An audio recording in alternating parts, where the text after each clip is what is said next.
Hey everybody, this is Silver Spook, and this is the Silver Spook video on why hula is not a costume, colonial appropriation from Pocahontas to Moana, and how the same way that you should not wear a Pocahontas costume, you should also not wear Lilo and Stitch costumes or Moana costumes or put on hula girl clothes in general. Just don't do it. Okay, if you don't take anything else away from this, just don't, just don't. Okay. But we'll get into why.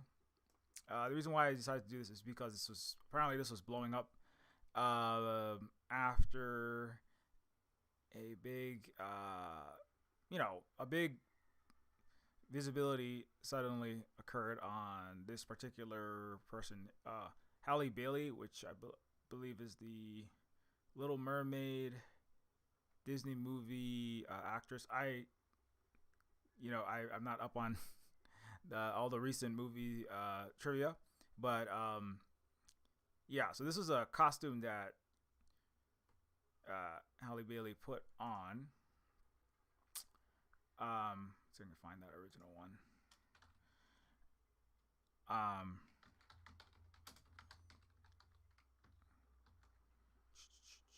Yes. Okay. That is the Chloe X Bailey, American singer and actress, became known as one half of the musical duo. Yeah, Chloe X Bailey.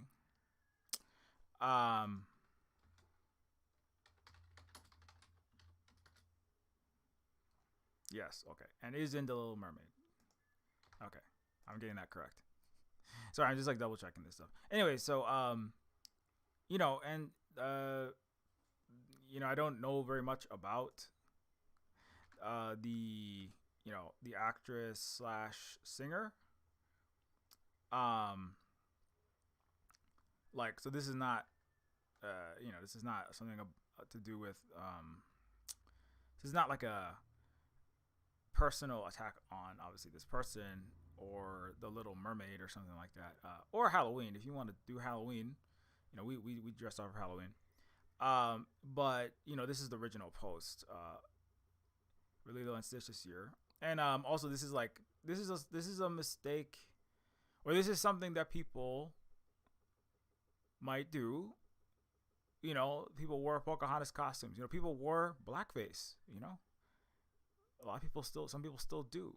People wore really nasty, like kind of problematic things. Let's put it that way. People used to dress up, just with feather hairdresses. Some people still do. And so this is not like we have to get rid of Halle Bailey per se. I feel like possibly she might understand after if she listened to some of the Native Hawaiians' perspective on this. But anyway, but that's just to kind of front load this. This is just to kind of, I want this to more kind of be like a educational, what do they call those, teaching moments. So yeah, but anyways, so hula is not a costume though. So what I mean when I say hula is not a costume. Just for reference, I am a Native Hawaiian myself, Mahu person, which is similar to non-binary, trans, gender fluid, queer person in Western culture. So just for reference, I don't represent all Hawaiians, obviously, or Kanaka Maoli, or Kanaka Oiwi. So this is just but this is coming from my perspective. But I'll be referencing the general history and other Hawaiian perspectives, and I would say the overall perspective of our indigenous Hawaiian people, is where I am at essentially. We may differ on like exactly, can you wear a lei? I think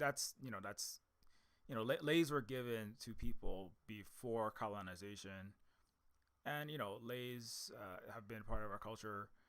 That's not really the problem. Wearing like it has more to do with like the history of. It's a real, very damaging history of colonizers like the United States, big corporations. Um, it has to do with the U.S. colonial occupation of Hawaii, commodification of our culture, and sexualization of women, uh, contorting and bastardizing or just remaking our culture, traditions, dances, practices into things that they completely aren't. Um, and so there's a long history behind that. You can't really understand the problems with dressing up as the Lilo and Stitch hula dancer character until you understand that whole history. And I know most people don't know that whole history because the United States interests, big corporations don't have Disney, billionaires that profit from this. The U.S. occupation in Hawaii, it didn't. Doesn't have any interest in people learning about any of this stuff. So, again, this is just like to kind of be like a point where we can like learn about this. Another jumping off point to learn about these topics. Not necessarily my goal is not to like make any specific person like feel super bad. Although afterwards, if you keep doing it, then you should feel bad. Okay. So let's go. Sorry, trying to get my chat activated here. I'm probably not going to define all these terms. I'm just a off the cuff live stream. I'm not doing edited videos. But if you don't know what cultural appropriation are, there's other places you can learn what exactly that is. If you don't know what that is, there's places that you can look up some YouTube videos about that. But basically, in short form, like, because some people, there's a discussion to be had there about like when is it appropriation, or when is it just like cross pollination, like where people are like,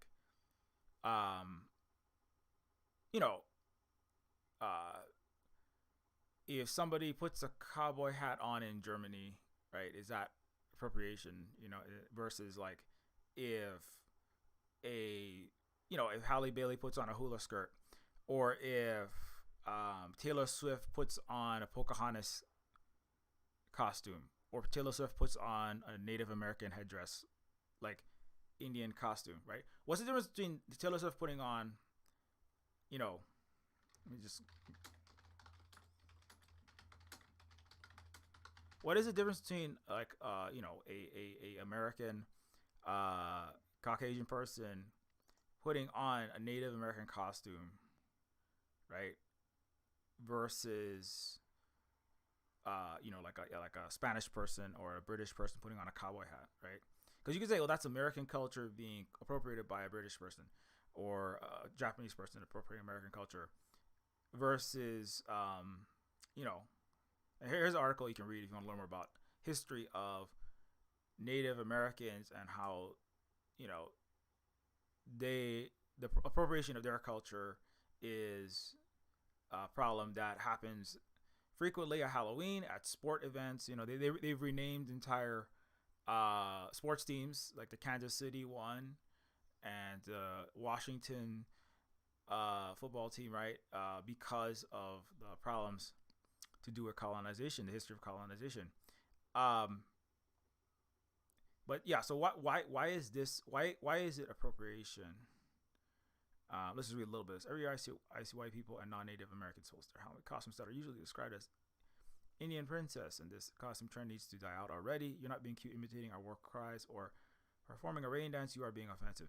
To see my culture being dismissed enough to the point of just being a Halloween costume is harmful not only to Native Americans but also those who are uneducated on how this is cultural appropriation and inappropriate. Besides being offensive to our culture, normalizing this behavior makes those who don't know any better believe the costumes are acceptable. These costumes make real regalia and headdresses. They may imitate buckskin by using cheap cloth and may use feathers from an arts and crafts store to create a fake headdress. The history behind our regalia is much more than something we would just buy from a store. Our regalia is tied to our religions and cultures. Native American regalia greatly varies, whether it is our powwow outfits, what we wear to our church services, or modernized clothing. For women at powwows, depending on what category of dance they are participating in, they can be wearing buckskin or cloth, have shawl draped on their shoulders, and usually have otter furs wrapped around their braids and have moccasins on. Realistically, we never look like these stereotypes portrayed by Halloween costumes. Our cultures are more than what you may see on Halloween. So, anyways, so like this there's a lot more to this that you can read more on. If you're like new to any of this, then this is like a random starting point to explain a little bit about why, right? But and one of the major differences is it has to be in like whether person A wearing costume B is appropriation. It can't be separated from the history, the world history, not just like American history, and the power dynamics, right? And the political struggles, political, economic, environmental struggles in the real world, right? And in the real history, and going into the real future. And so it's so the reason why, like, for example, if a British person wears a cowboy hat or a German person wears a cowboy hat, it's not appropriation. Whereas if a Taylor Swift wears a Native American costume, it is because the power dynamics between the United States and Britain, they are both colonial and continuing neo-colonial, imperial places. Why is my windows starting? So there is no, just as an example, America is not like, they work directly with, they're not colonizing Britain. Britain is not colonizing America. But the United States is oppressing and, inflicting colonial damage continuously, environmentally, in terms of language bans, in terms of forceful unwanted development, stealing of land, breaking of treaties, right, in real time with Native Americans. It's not historical. It is. It happened in history, and it continues to this day for Native Americans, Native Hawaiians, and many other indigenous people around the world. Native Chamorro people of Guam, obviously the Native people of Palestine. So the way that right, that it is the appropriation part, in a problematic way, and not simply like people like learning about or honoring or having fun, right? It has to do with the harm that is being caused. Like there's a few other. It's not just that, but that's like the main issue, right? And that wearing the costume increases and enables and is complicit in and aids and abets the United States colonial oppression of Native peoples, right? Because it like confuses people. It's part of trying to erase the historical and ongoing oppression itself, right? That's part of why people are encouraged to wear these costumes. The United States has even been caught actively admitting this kind of thing. So, right, it's like when you wear a Native American costume, what it kind of says is that this is just a thing that anyone can put on. It cheapens the culture. It denies what is actually happening, right? Like Native American people, they don't really, their dress, their ceremony, their culture is kind of already gone, and it's just a commodity for me. It's just a fun thing for me to put on, right? And so, but that's not true. Native Americans are not gone, right? Of all kinds. Native Hawaiians we're not gone, right? We are still here. We still have ongoing problems in all the ways I've just mentioned. I'm going to go into more details later on, but the United States is actively stealing our land, actively displacing us. Every year there's less Hawaiians in Hawaii. It's 10% per decade because of things I talk about. Just so many ways of oppressing us, using our land for military bases and global colonial, neo-colonial, imperial oppression and maintenance of these horrible systems worldwide, right? So when you put the costume on, in that, like when you put those specific indigenous peoples costumes on, you are engaging in, you are joining in, right? You're in the same way that some people are boycotting McDonald's, some people are boycotting certain products, right, from a certain place, right, that is hard to mention on Western platforms because they're all controlled by a particular empire that really likes this one particular place. But people that are boycotting, like Coca-Cola, people boycotting McDonald's, people boycotting Domino's, right, in order to assist the real massively harmed, like currently they're being mass unalived people, right? Those are indigenous people in the Middle East, right? And so in the same way that while you're going to try to not buy from this like company that's directly making the bombs that kill them or supporting that, when you wear a Native American costume, it's like directly supporting the system, the companies, you're directly supporting the erasure and the cheapening and the watering down of the culture that is currently, and the people that are currently under assault. So it's kind of like that's where it's coming from, right? Like Spanishness is not like under assault, like Frenchness, like if somebody puts on like a French beret or something, that's not gonna, oh my gosh, French people are going to be disappeared off the face of the earth because of some colonial oppression of them, right? They collaborate with the United States all over Africa, in New Caledonia, Kanaki, New Caledonia, what they're doing, what they have done to Libya, what they're doing in Tahiti, and around the world, what the U.S. and France did in Vietnam, that's really where this comes from, right? So like obviously if you put on, if you wear a Captain Kirk costume, right, you are not participating in the active harm of members of the Star Trek fleet. That's a fictional people, right? If you put on, like I wore a demon costume. If I put on a demon costume, the members of the satanic tribe of the underworld are not going to be harmed, as far as I know, by putting on like this imaginary costume. Some Christians might be upset, some Catholic Protestants might be upset, but it's not part of a real historical, ongoing, continuing genocidal cultural erasure colonial project. You know what I'm saying?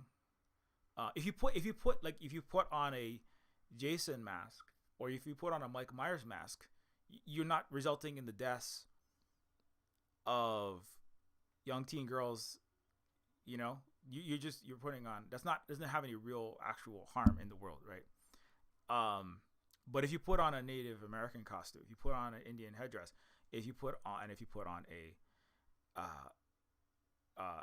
a Hula girl costume of any kind, and I would say if you put on Lilo and Stitch costumes, and also if you put on, particularly if you're not a Hawaiian, and if you put on Moana costumes, you are participating in harm, in colonial harm, in that project. Okay, so let's go more into this though. Let's talk about why Hula is not a costume. So let's go. So Hula itself, what is that? Some people might not know that.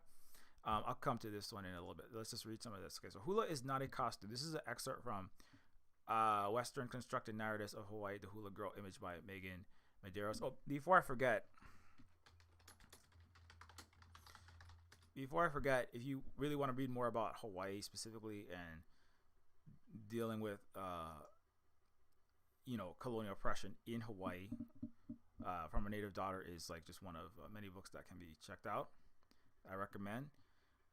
Um, a provocative, well-reasoned attack against the rampant abuse of Native Hawaiian rights, institutional racism, gender discrimination, and it has generated heated debates in Hawaii and throughout the world.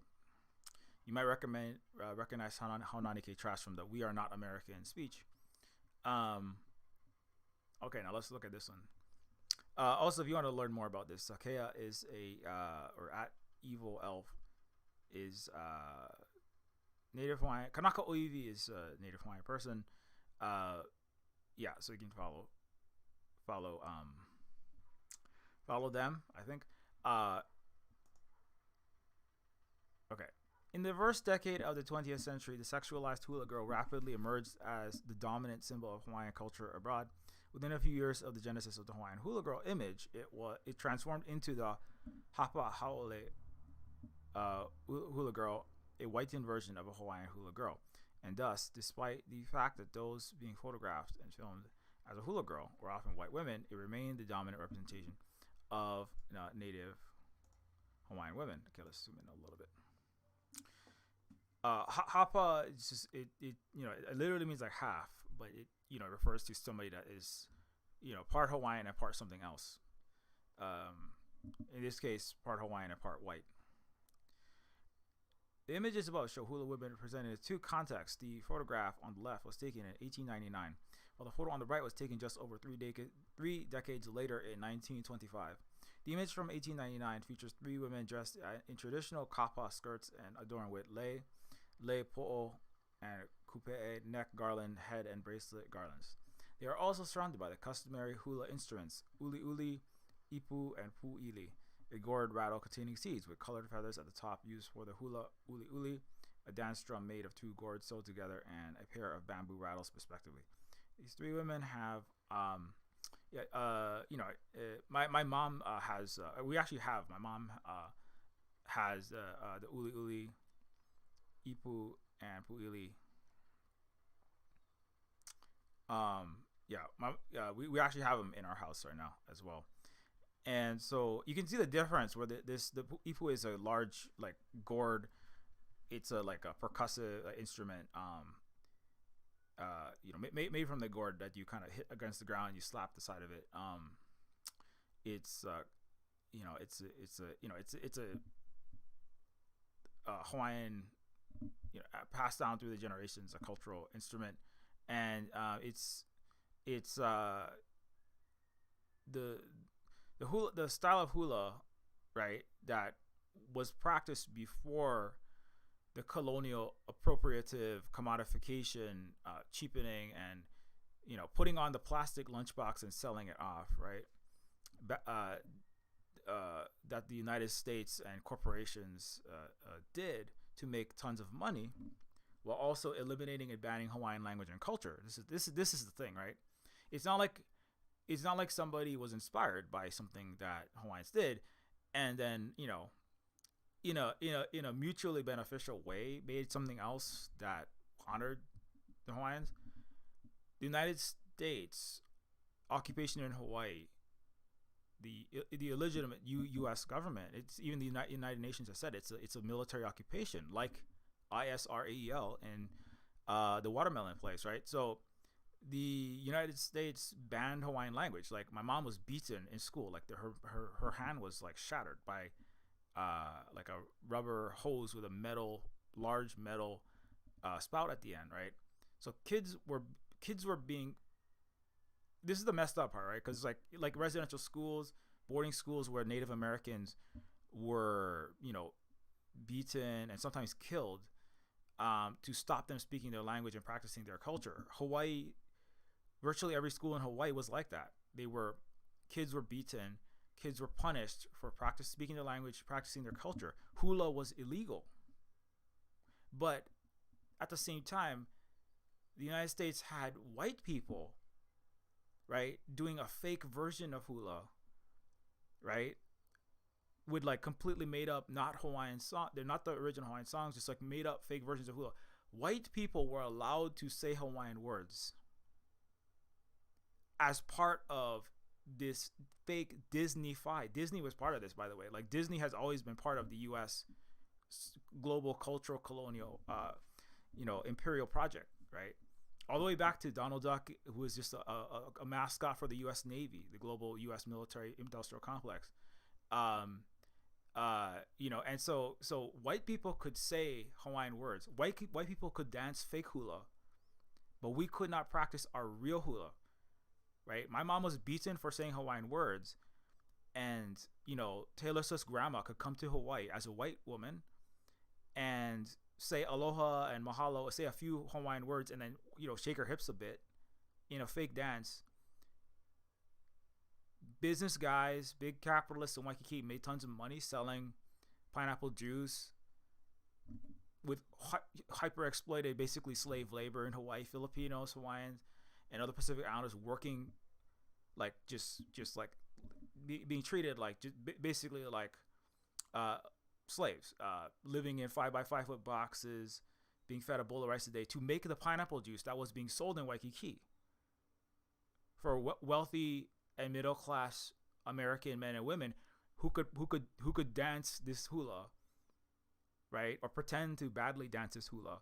They could go with Elvis on some Blue Hawaii. They could try to be like Elvis in Blue Hawaii, ride a surfboard, right?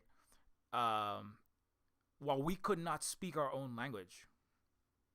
You see how messed up that is?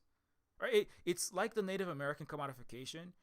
I don't want to say that it's worse because I don't like comparing these kinds of things, but it's like it's very twisted. It's like the Native American banning language and culture, but then having an entire resort, right?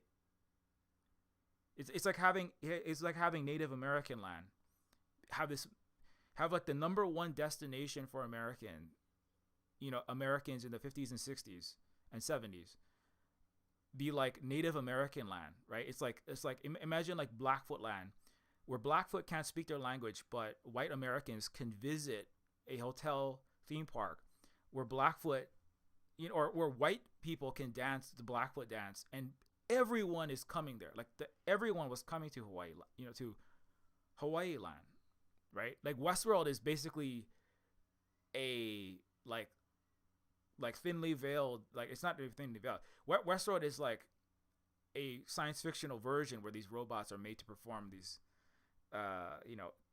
cowboy land, right? Westworld, where there's cowboys and Indians, but where there's you can go to a saloon and such, and like feeling androids or thinking and feeling robot people have to perform every day and get shot by white tourists, American tourists. But in Hawaii, it literally was Westworld, but we are a real culture that had to perform Hawaiianness while not being able to actually practice our own culture and language. We had to serve people that were performing fake versions of our culture. I don't even know how to explain how twisted it is. It's so incredibly messed up. And so like these are all like the layers of countless layers of wrong and appropriation and oppression that have built up and continue to exist and build up on each other, and all part and parcel of why, you do not wear hula as a costume, right? You are doing what this white woman is doing. You're participating in the ongoing harm. Okay, anyways, let's move on to the next little bit because I could probably keep going on this.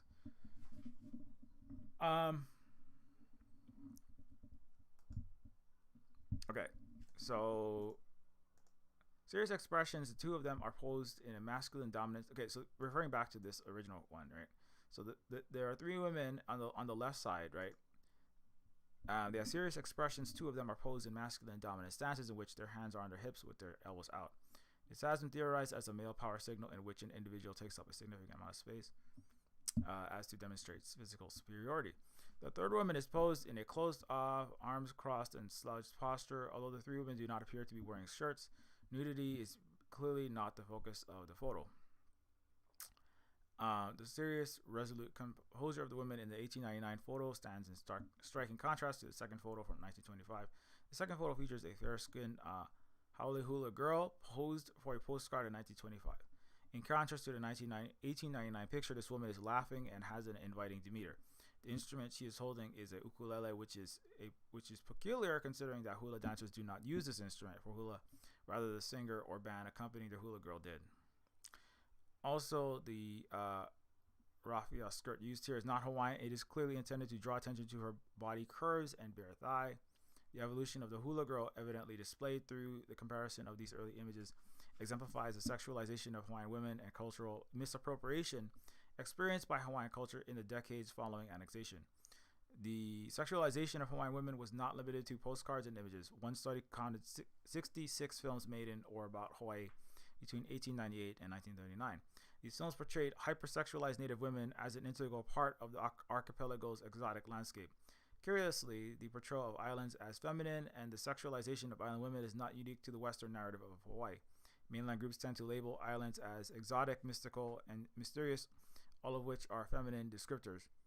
Journalist and Professor Judith Williamson wrote an article about femininity and colonization, stating that one of the most important aspects of femininity in mass culture is not what they reveal, but what they conceal.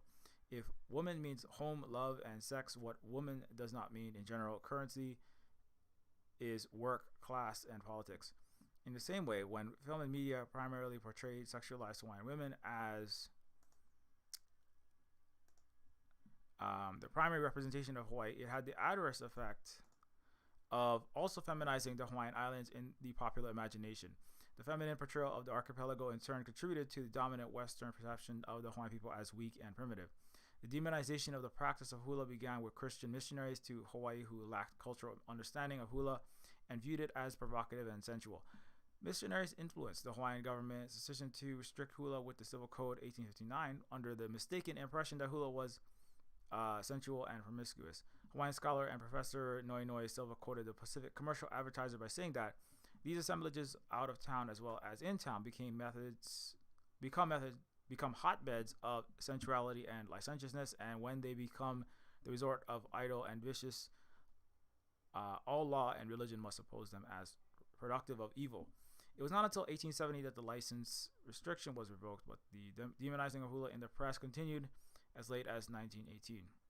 Not only was hula restricted by Western influence, it was also later misappropriated. The image of hula has been distorted through the Western portrayal of the hula in film, advertisements, and tourism industry. Obviously, Lilo and Stitch and Moana is part of this. The portrayal of the Halle hula girl analyzed earlier represents an excellent example. Everything from the color of her skin and the material of her skirt to the instrument she was holding had nothing to do with Hawaiian culture. Hula, used as a form of entertainment, began with private shows for U.S. servicemen. So it's directly connected to U.S. imperialism, colonialism, and the military, right? It was entertainment for U.S. servicemen.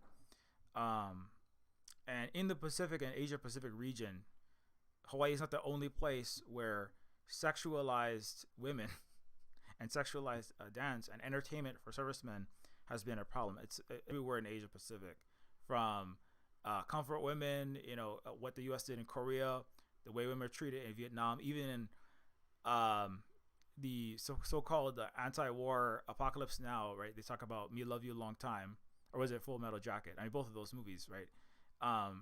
They center the feelings of the colonizer, the American military personnel, right? And those are like very like left, like, and they're called anti-war movies really, but they're not really taking the perspective of the actual colonized. It's still coming from a Western, albeit Western, more progressive perspective, American perspective. And so that history of exploitation by the military, but not just the military, obviously, and the tourism and military complex that come together, right, and settler complex, right, what the U.S. has been doing in the Middle East, right, in ISRAEL is very similar to Hawaii. They both have huge tourist industries that try to drive people from the U.S. and Europe into the occupations, right, in Palestine and also in Hawaii. They're tourist destinations. There's a lot of resorts, there's beaches, there's theme parks, there's attractions. There's many reasons why people are pushed to move there from the mainland, as they call it. And they serve also as not just the tourist, settlering destinations, and also their military outposts, right? It's not, these are not just like, oh, they just randomly chose these. No, these have there's military, neo-colonial, imperial reasons why people are driven to places like Hawaii and places like RSRAEL, right? And places like Guam. Well, the U.S. military just has a straight up occupation there. It's worse in many ways in Guam. They don't even have like the pretense of a vote there. In Hawaii, I mean, the voting doesn't do virtually anything, but they give us the little coloring book game. But everywhere across Asia Pacific, Korea as well, is huge occupation. But coming back to this, so Hula is used as a form of entertainment, began with private shows, and exploded into public eye through hotels that employed hula as a form of mass tourist entertainment. As Jane Desmond argues, in staging tourism through the commodification of hula, humans were put on display in a manner similar to animals in display in a zoo. The island's first luxury hotel, the Moana. So the name Moana actually has, because Moana means ocean, but Moana is also one of the first hotels, right? Which is part of this horrible colonial horror, right? The first luxury hotel, the Moana, was built in Waikiki in 1901 and has since been used as a place to display hula. And the Moana is one of the oldest and one of the most expensive still hotels in Hawaii.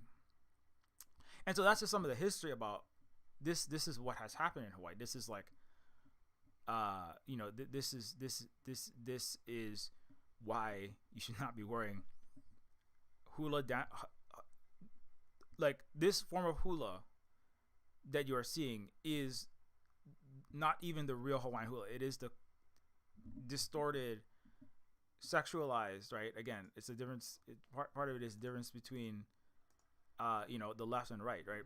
It's actually a lot of hula styles that you see in Waikiki, they're like not even Hawaiian. They're like Tahitian hula style because it's deemed more sexy, and so it was preferred. So it's everything is completely contorted, right? I don't even know how to explain this to Western people because nothing is sacred there, but not even their own Christian churches, which mostly have some of the worst child abusers in them and are all complicit in all kind of horrible colonialism and ongoing war crimes. But like it's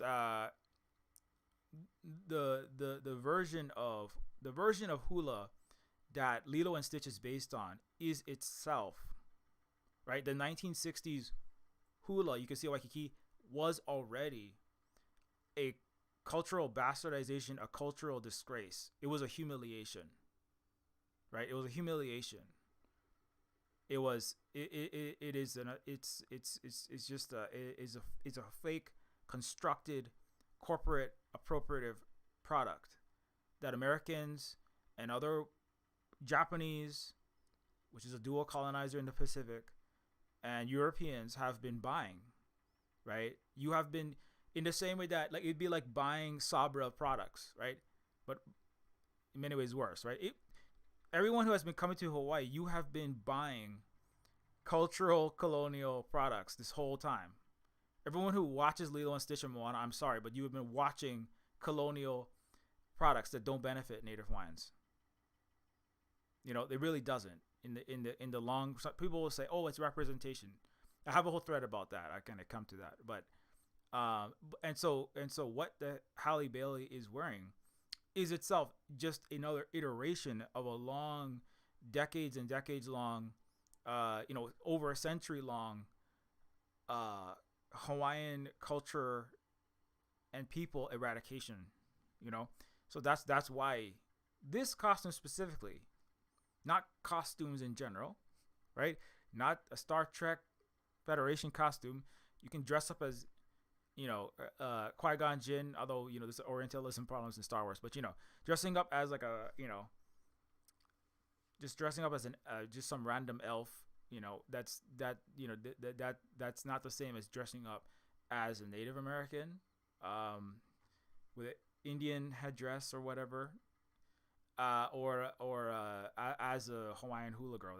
That the hula girl itself. Think about all the hula girls. How many hula girls have been on how many dashboards, right? In the United States, how many Jeep Grand Cherokees have hula girls on top of them in the last 7 years? So many, right? Even the Hawaiian shirt. All of this is cultural commodification and appropriation, and damaging and causes harm. It has been since the very beginning. The whole thing, right? And the same way that you boycott, divest, and sanction, right, colonial entities, you should also be doing that for these products. Okay, so Hula. Yeah, so Hula. Let's move on though. So I went through all of this post. Where did that come from? Yeah, here. And yeah, so what I was reading from earlier is Western Constructed Narratives of Hawaii, the Hula Girl Image by Megan Medeiros. Okay, oh, here's some more here. Okay, let's read it a little bit more. Hananike Trash talks about all this as well. Overpriced luau buffet experiences hula as presented by the tourist industry lacks authenticity, and the practice, it's, as I said, it's not authentic, right? That's putting it very lightly. It lacks authenticity, and the practice itself risks becoming deprived of cultural significance as a consequence of its blatant commodification. Jane Desmond describes the tourist experience as bodily representations and bodily presence, which function as guarantors of historical authenticity. The true cultural significance of hula within Hawaiian culture is immense, both historically and in the present day. An inaugural speech for King Kalakaua in 1883 said that hula is the language of the heart, therefore the heartbeat of the Hawaiian people. King Kalakaua understood the importance of hula to the Hawaiian people and was a significant patron of the arts during his reign. That's why he's called the Merry Monarch. They still have a Merry Monarch celebrations today. These are like large hula. They're like the biggest hula convention in Hawaii, where everybody comes and shows off their hula. It's like the big hula games. It's like the Olympics of hula in Hawaii. Named for Kalakaua. Anyways. King Kalakaua understood the importance of hula to the Hawaiian people and is a significant patron of the arts. Westerners continued to persecute hula culture within the press, schools, and everyday life, but there were still occasional performances at cultural events such as King Kalakaua's birthday celebration held at the palace. These mixed messages from different sources continued to affect Hawaiians for many decades and was detrimental to Hawaiian culture and identity. In 1963, a celebration in his honor was created by Native Hawaiians seeking to spark tourist attention with events such as King Kalakaua Lookalike Competition. In 1971, the festival transformed into the Merry Monarch Festival, the main purpose of which is the preservation, and promotion of Hawaiian culture through hula.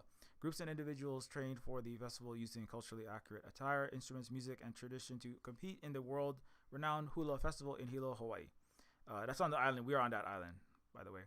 The hula was once almost lost amidst constant misrepresentation. However, the resurgence of authentic hula, intended as a celebration of cultural traditions instead of a commodity for tourists, is evident in Hawaii to this day. The way in which hula was once commodified, as described earlier, is much different than the way Native Hawaiian scholar, professor, music composer, and producer Amy Stillman speaks about hula in her book, Remembering the History of Hawaiian Hula.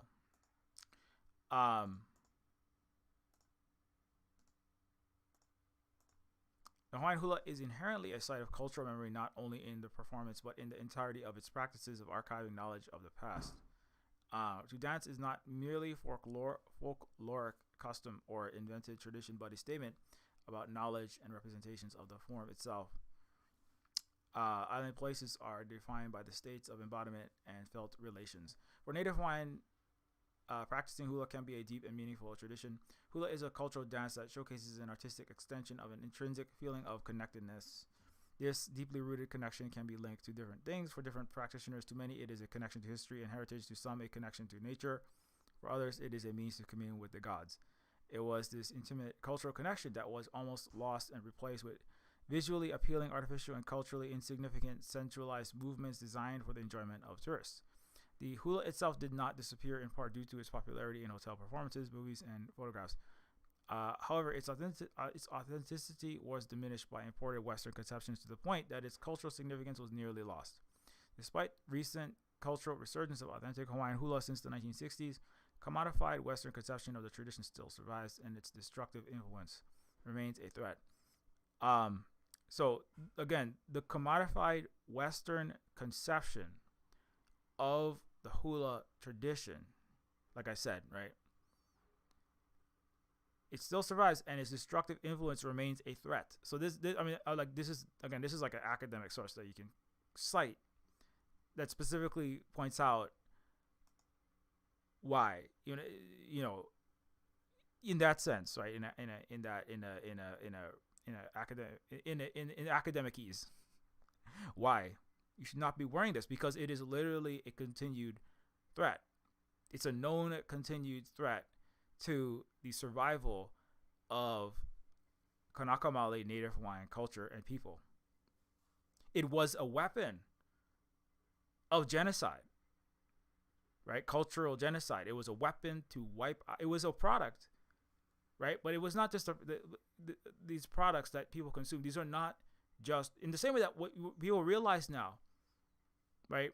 When you have a McDonald's, right? You're not just eating a hamburger, right? Money from that goes to and supports other things around the world, including mass unaliving of innocent people in the Middle East, right?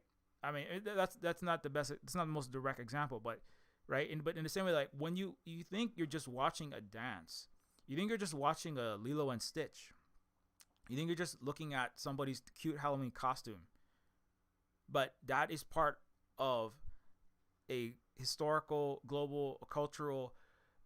It is a struggle. It is a war. It is a real cultural war that the United States Empire and all of its vassals together are waging against us. That's why Haunani Case Trask said the United States gives death to Native people. It's a death country.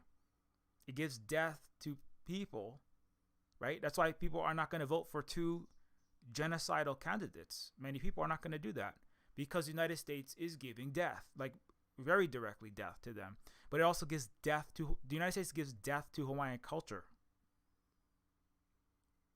and its products, right? And so it is a tool in the arsenal of the colonial, racist, colonialist, imperialists, and also capitalist system, right? They're making massive profits from this and then controlling our resistance, which helps them. Hawaii is the Indo-Pacific Command, the world's largest imperial military command nexus on this whole planet. It controls over half of the world's population and over half of the world's resources. The United States does, from Hawaii. So they have a real vested interest in many, many reasons, but there is a global imperial imperative to snuff out Hawaiian culture and Hawaiian resistance, because we are what stands in the way of, we're one of, in this command center, right? We are the biggest threat to the United States Empire, right? So this is not fun and games at the end of the day, right? It goes well beyond cultural disrespect and offensiveness, although that is part of it. This is part of something much greater than that, ultimately.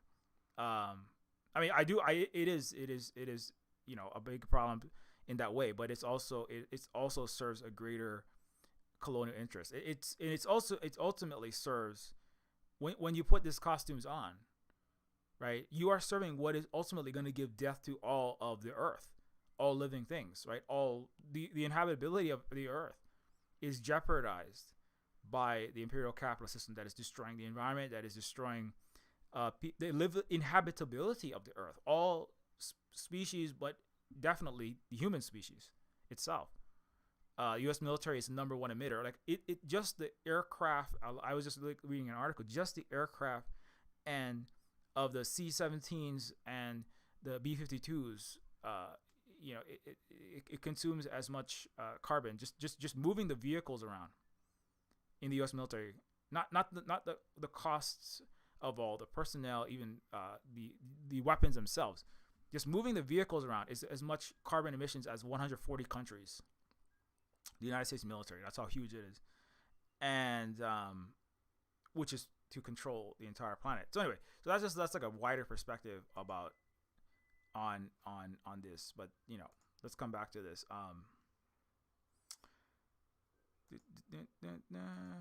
Did I finish that? Okay. But yeah, so I wanted to point out that is exactly what I just said, right? Which is that the commodification, the commodified version, right, is where is the one I was looking at? Yeah. Western conception of tradition still survives, and its destructive influence remains a threat. This cultural misappropriation has proved to be terribly destructive and continues to distort Hawaiian culture and identity. The ongoing damage inflicted by Western adulterations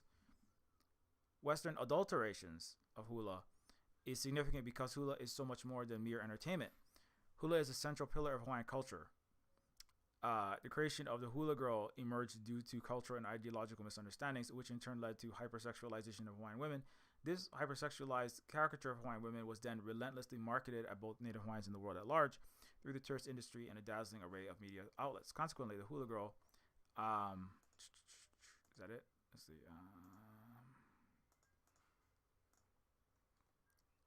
An inescapable characterization of Hawaiian women both within the archipelago and abroad. The tragic social impact of this phenomenon is difficult to overstate. According to the 2003 report, 1 in 7 women in Hawaii have experienced forcible rape in their lifetime. Medical reports state that 50,000 women between the ages of 18 and 64 are victims of domestic violence each year in Hawaii. The objectification and sexualization of the women in Hawaii is more than just a misrepresentation. It impacts the way women are viewed and treated. Oh, what is McLevin as well? Thanks for dropping in. Oh, and your mom is a dance instructor. Very very cool. Okay. Okay. Since we're already here, let's watch the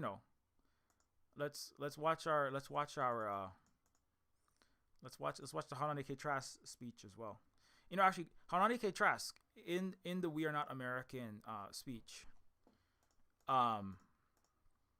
Here, like what she is wearing in this famous video, right?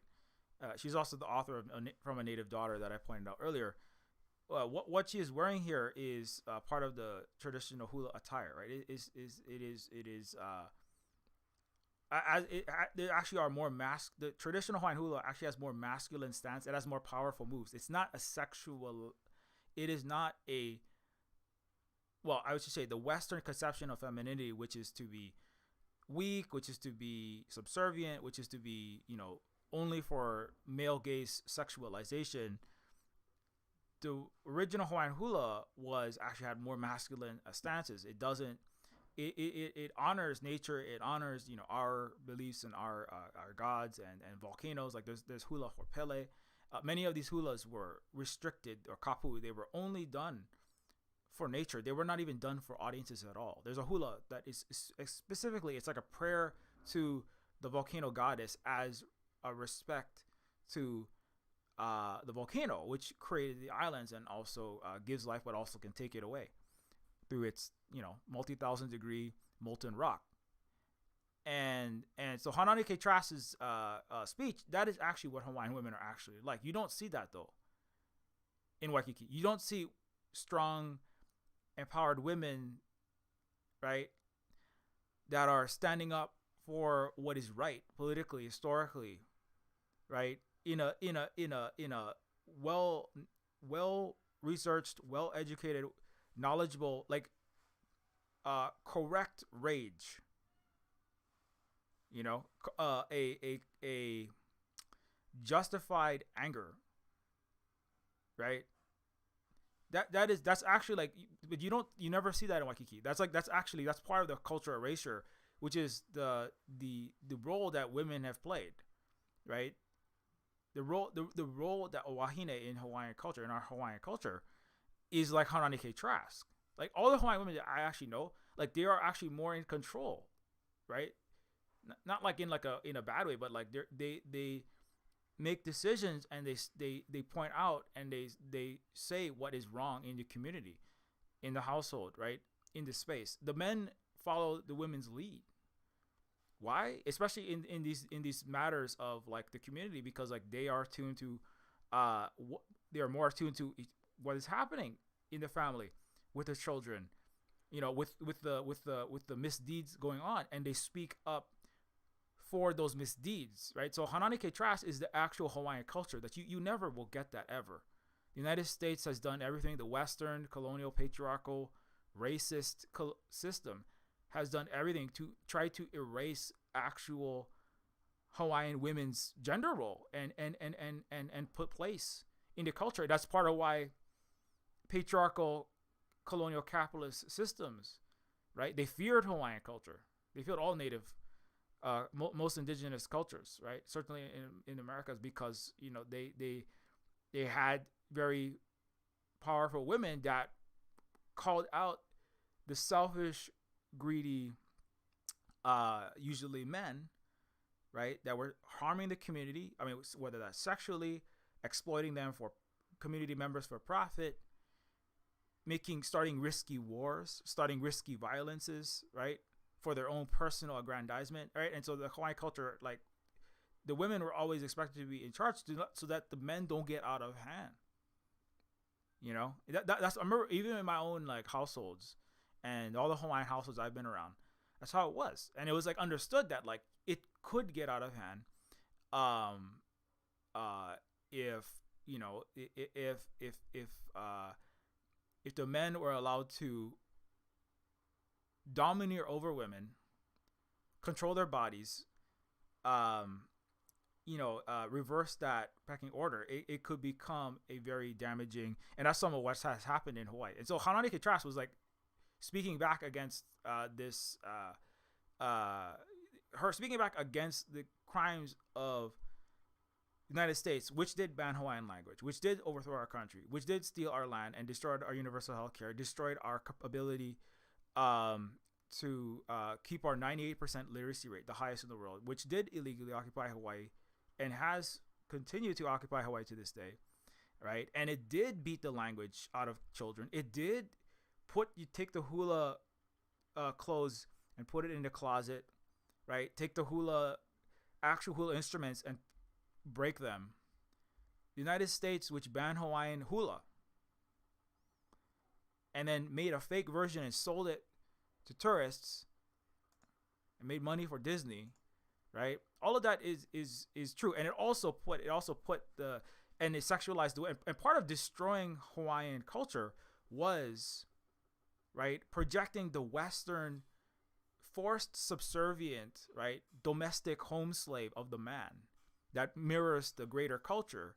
Even Karl Marx pointed this out, that, you know, the domestic wife as servant and slave and children as slave to the father, right, mimics the boss man, white man, who is the master of the workplace, the congregation where the white man pastor is also the master of the people who are given the opiates of the masses. And on an imperial scale, obviously, the father America or colonizer European country, the imperialists sucking, enslaving the Asia, Africa, and Latin America, and the Pacific and the islands, right?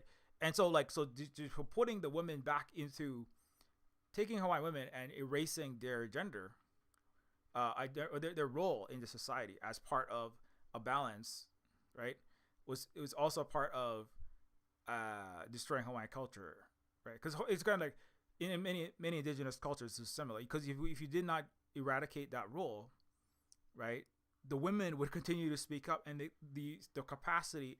The United States feared Liliuokalani because she actually took this. Liliuokalani was the one that she was the leader that the United States overthrew, right? She actually personally went to places where white capitalist plantation owners were bringing in like Norwegians, of all things, who were not considered fully white in this time. They were still like Asian. They were like China Swedes. Sometimes they called these. And when the white capitalist plantation owners brought these people in, and she saw how abused they were, how badly they were treated, she actually ordered the white men to pay for the medical treatment of these abused Norwegian Scandinavians. And she ordered them sent back because she did not approve of this exploitative capitalist plantation system. And she was working to build unionization and stronger worker protections. The electricity was being nationalized, and the white men who wanted to dominate women, who wanted to use Hawaiian and Filipino and cheap non-white labor in their sugar plantations, in their Dole pineapple fields, in their sugarcane operations, right? Who wanted to charge for overpriced fossil fuel. They were upset that this Hawaiian woman was calling them out, right? Like Halle Trust was saying, no, you cannot exploit people. You cannot treat women this way. You cannot treat your workers this way. You cannot domineer over Hawaii this way, right? So they called on the United States to get rid of the Hawaiian women that was part of Lulu Kalani, that was part of this the resistance to this patriarchal, colonialist, capitalist, racist system. And that's what the United States did. The United States sent a USS Boston naval boat to threaten to kill and destroy and crush countless Hawaiian people unless the Lulu Kalani stepped down. And anyway. So that's where we're at. Now let's watch this. Better. We are not American. We are not American. We are not American. We are not American. Say it in your heart. Say it when you sleep. We are not American. We will die as Hawaiians. We will never be Americans.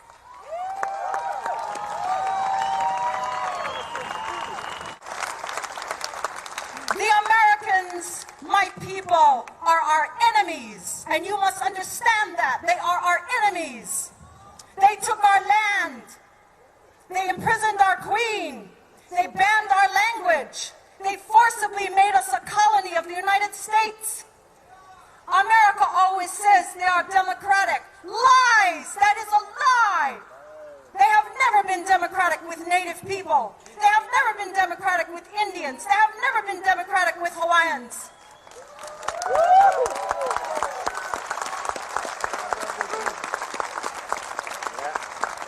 The United States of America is the most powerful imperialist country in the world. In the world. They control the United Nations. They control the Pacific Ocean. All these nuclear submarines circulating throughout the Pacific.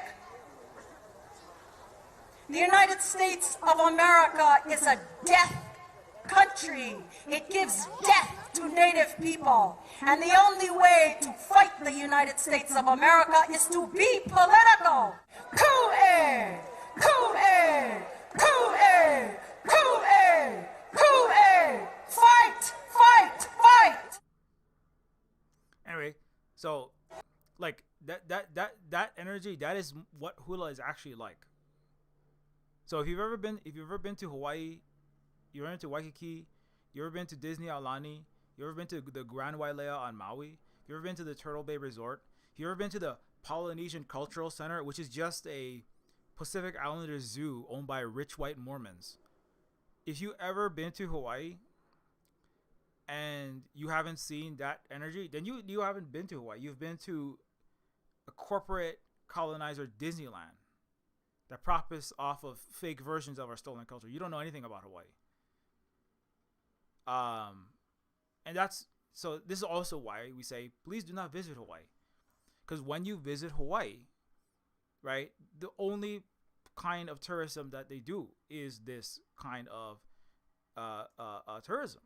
They don't do other kinds, right? There is no hotel that is owned by Native Hawaiians. There is no airline, right, that is owned by us, right? And what they do is this commodified Hawaiian culture in all of these places. You cannot visit, you know. I mean, I wish it was different, right? Because I believe that, you know, in a world where Native Hawaiians, Kanaka Maoli, have our full sovereignty, our self-determination, we're not a colony, right? Where our land is not, when it's land back, and we're not illegally occupied, where we can practice our culture, where we can practice our ways and not be exploited and having our actual language and culture suppressed. My sister taught Hawaiian language. She doesn't teach anymore because the United States forcefully defunded her school, basically, so that those classes were unmanageably huge with too many kids. There was so little resources that each teacher had to handle like 30 plus kids. It was just like it just became impossible. I mean, among other things.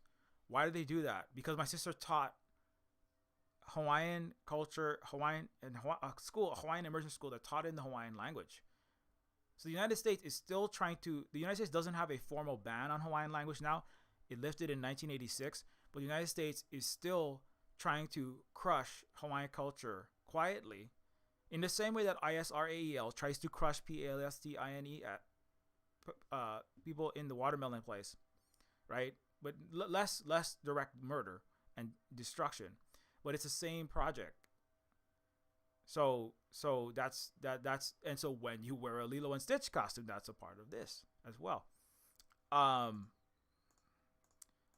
Okay, let's go on to this. So as a Native Hawaiian, I would like Disney to stop displacing. And so now we'll talk specifically about Disney. So Disney is, Disney is an American corporation. Disney has been a part of American hegemony building, U.S. imperialism and soft power. And, in the same way people are discovering how many beloved Hollywood actors, Hollywood directors, Hollywood actors have endorsed genocide, right? And you're finding, oh my God, how many musicians have either been silent or been terrible on this, and also abuse women, right? It's a similar thing, right? In the same way that like people that are, for the subjugation of women, and then also they also tend to be for colonialism and the capitalist structure that is kind of affirms the patriarchy, right? And think of like how many abusers are in ISRAEL, right? How many abusers are in Hollywood? They would come out during Me Too, right? Etc. And then also are for the occupation both of Hawaii and of PALSTINE.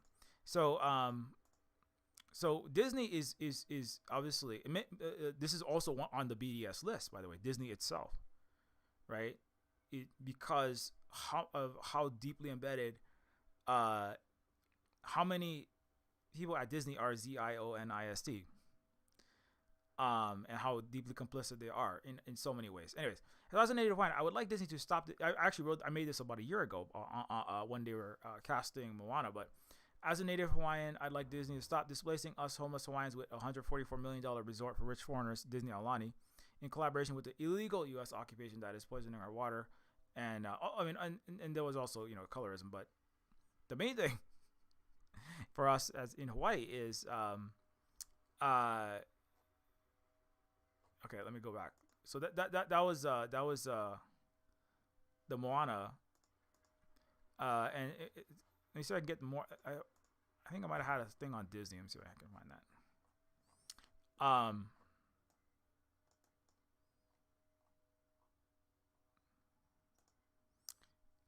Yeah. I have this thread that has a lot more statistics, but I go over that frequently, so I'm going to try to skip down that. See if I had something about Disney specifically. Okay, maybe not. Let me close some of this out.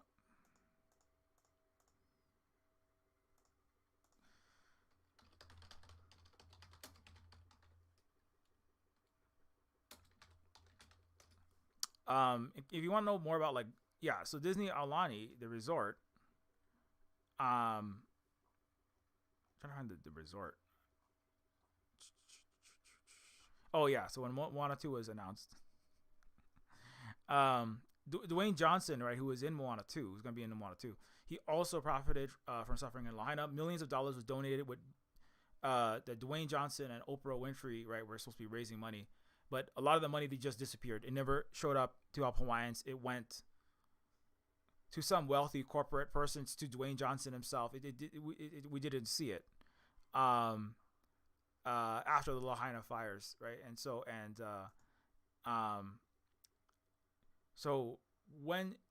but Moana itself, like, some people, like, oh, we get to see ourselves in what, but the thing is, like, Disney, like, watching Moana, it's like going to see a Marvel movie starring Sabra. Like, the entity Disney is itself a colonizer that ooms massive amounts of our land. Disney Aulani is like building artificial wave pools that are going to use millions of gallons of fresh water in an area that is running out of fresh water because the United States military poisoned it. Right? So that's just, Disney Aulani is just a giant resort that's just in one of the many ways, right? On top of the cultural colonization, there's also there's the direct land colonization. And then there's all the horrible things that Disney supports, including genocide of our relatives in the Middle East. Right? So I mean, for all these reasons, and some people will be like, oh my gosh, it's almost like I can't enjoy a lot of things. I mean, like, it is what it is. I mean, this is the problem with being in an empire, is that most of the things that you like, the corporations that make the products, entertainment, and other things that you like Coca-Cola. Some people like McDonald's. People like Domino's. But if you want to stop children being blown up in the Middle East, those companies, they take your money and they go straight to make weapons. Those companies all support. Some of them are directly feeding the soldiers that are sniping pregnant women. They like celebrate it. They have, like, here's a picture. Here's me with the 10 Domino's pizzas right after I sniped a pregnant woman in the Middle East. Oh, here's me proudly eating my McDonald's burger after I'm wearing all the lingerie of the dead teenagers, a house I just raided. Right? I'm sorry, but that's what happens when you live in an empire. It's always really been that way. It's just now it's more clear, right? And so similarly, when you consume these products, you're supporting it. And so some people are like, well, I have to, now the thing is, you have to eat food, you have to wear clothes, you have to live in a house. You don't, like, have to pay $20 to see a genocide supporting company's movie. You don't have to do that. I mean, do you want to do that? Yeah. Do you have to do that? No. And this is just but this is the reality. And I'm not saying that to say everyone else is bad. I mean, like, I like lots. I watch many Disney movies. I watch lots. I mean, I was raised in Hawaii in the 1980s under the U.S. colonial brainwashing occupation.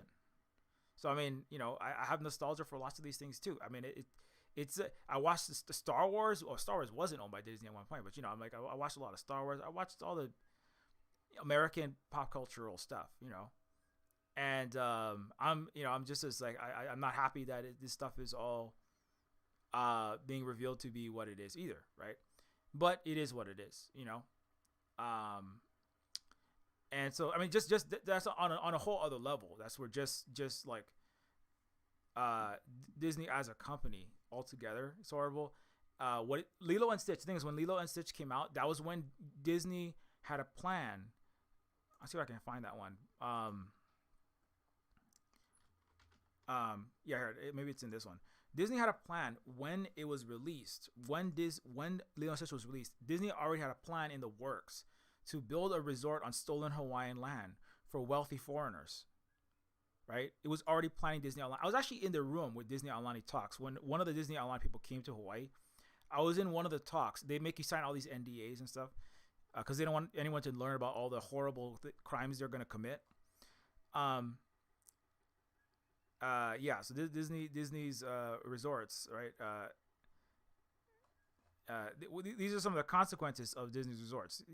Hawaii is the number one in police killings, disproportionate Pacific Islanders since the U.S. occupation. Number one most economically unequal state. Leads the U.S. in the school-to-prison pipeline. Most children, especially Native Hawaiians, are rounded up in schools in Hawaii. The U.S. banned Hawaiian language, as I already said. And Disney is part of that. This giant resort is built on stolen Hawaiian land. They're using massive amounts of water. They're stealing all the. They're part of the colonial tourism.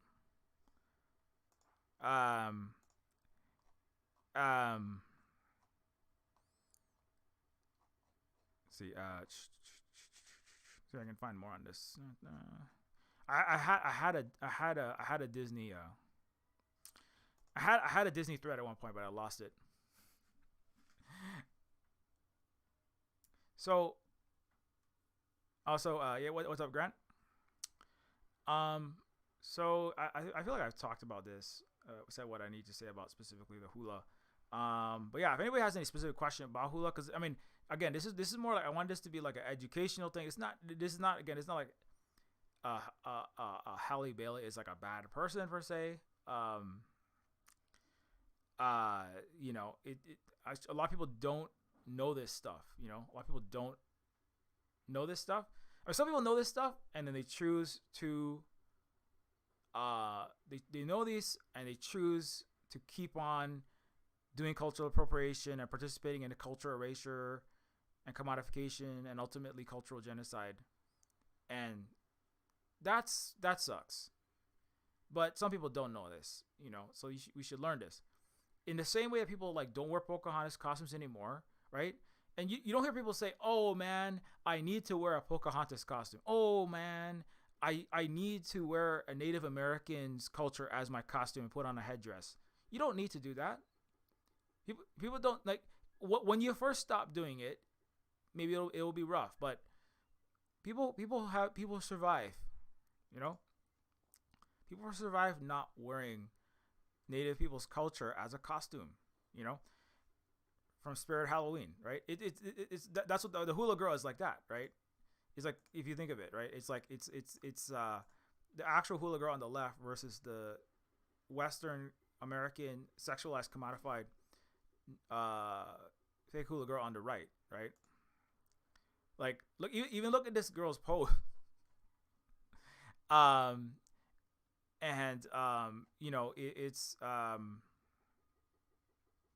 So you can survive not wearing Hula girl outfits and Lilo and Stitch outfits.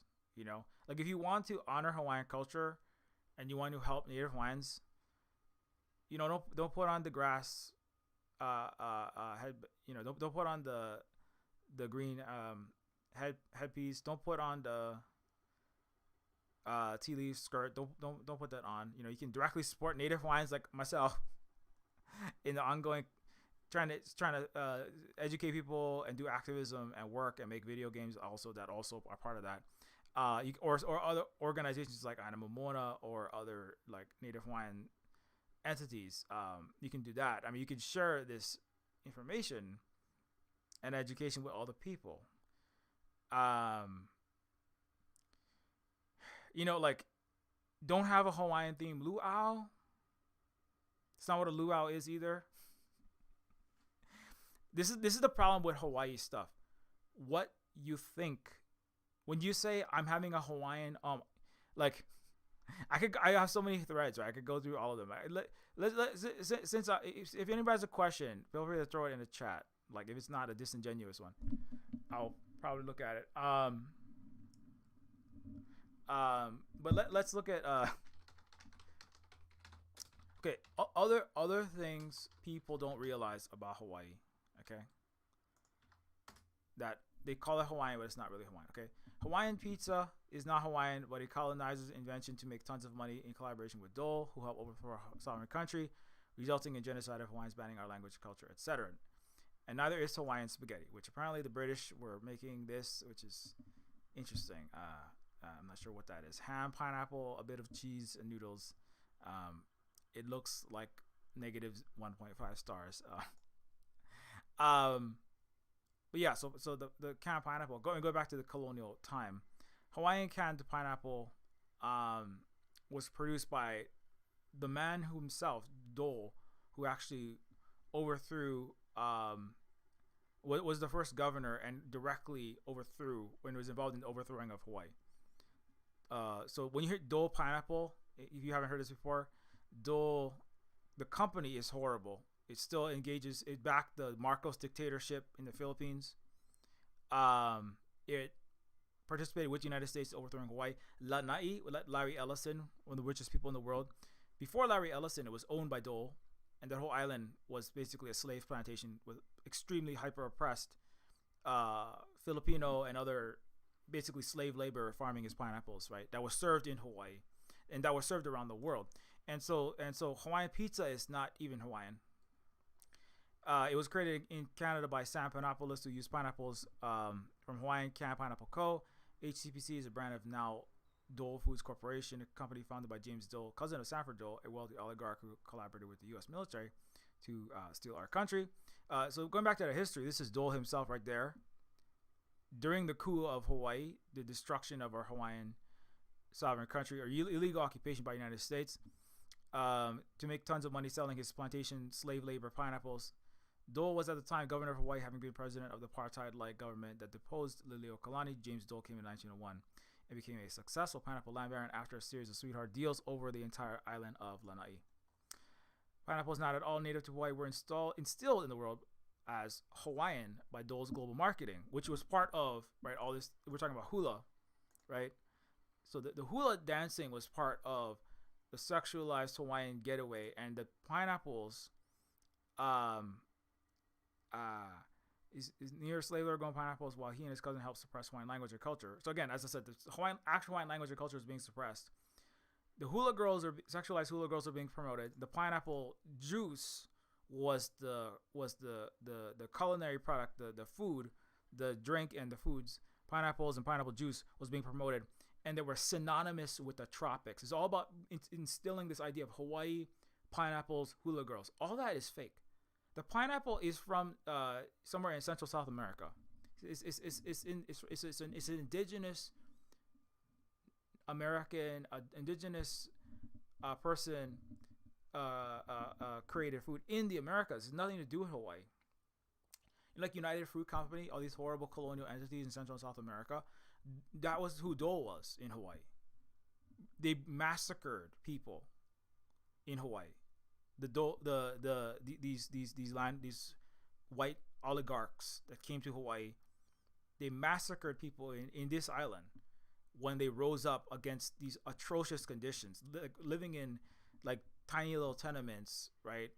Eating like rotten bowls of soup every day, and they were put down with massacres.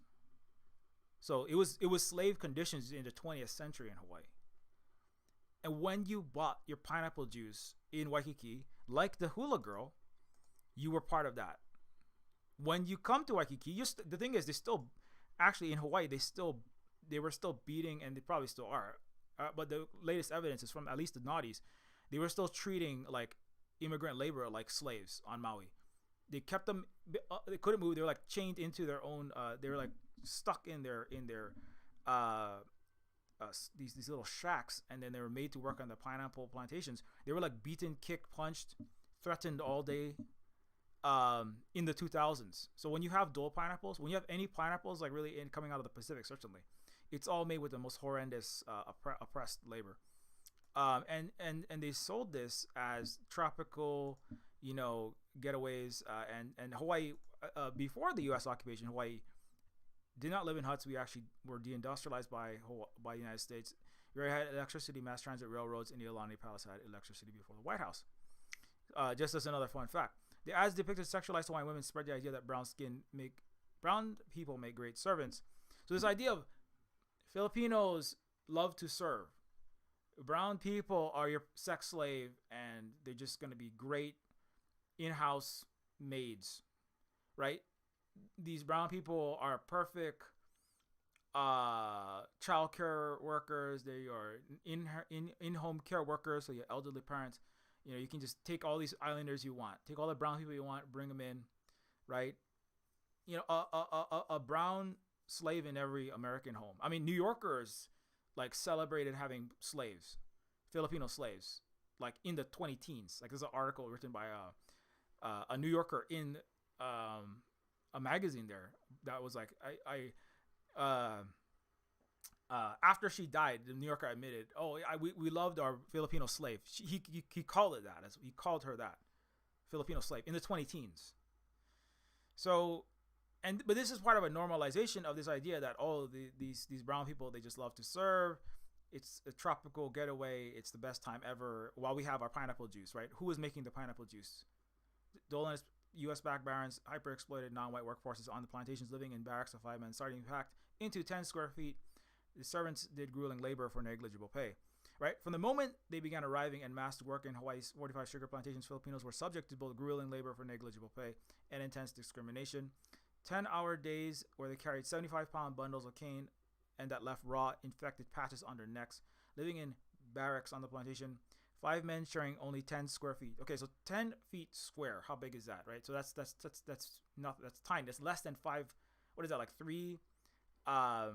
Like 2, like 10 feet square. Unless you're talking about 10 by 10, but 10 feet square, that's like, I don't know how that's even possible. But even a 10 by 10 box, you're living tighter than like on a submarine, basically. And it's horrible, like it's filthy conditions that you're living in. You got sores all over your body, 77 cents per day, and I went straight back to the company store. So it's Neofeudalism. That's why I made Neofeud, right? The company owns your house. You only make enough money to survive as a peasant slave, and then you come back the next day and you work there, and you come back to the company store, and then you get your necessities and you go out and you do more slave labor. And this was in the 1920s, right? This is in the so-called United States, so-called territory, in the 1920s. But this is like, they're treating people like chattel slave labor. The Americans admitted this. They said, we love our playground in the Pacific. Barons like Dillingham, right, who eradicated our Hawaiian agriculture in Waikiki of bananas and breadfruit. That was not slave labor. It was just tended by, happy Hawaiian workers and other workforces. Dillingham called Hawaii a playground for the U.S. military and wealthy Americans, and Hawaii is a playground for the U.S. military, and we are oligarchs of these. He called himself an oligarch, like not someone else insult somebody. You are an oligarch. No, the Americans in Hawaii called themselves oligarchs of racist plantations. They call themselves that. Okay. So anyway, Marco in the 1970s, Dole Corporation teamed up with Marco's dictatorship that assisted Dole's stealing of ancestral Moro and Lumad lands, reproducing the horrific Hawaiian pineapple plantation system in the Philippines. So again, all the horror that happened in the Philippines, this is directly the U.S. and Dole. Horrible atrocities were killed or committed there. If you don't know about that. And there's so much to read about that. The U.S. is still using the Philippines for imperialism, trying to start wars in the South China Sea, corrupting as many people as they can there as well. The descendant of Marcos was one of the tools of the United States, currently in the Philippines as well. The pineapple pestilence in Hawaii continues into the 21st century in 2003, 2007. As I said, right, even now, plantation workers, this is the one we know about, right? There's so many abuses we don't know about, but this is one that we know about. Pineapple workers receive $4.8 million for abuse, horrible living conditions on Maui. The Thai workers, like the Thai workers, where else they take Thai workers?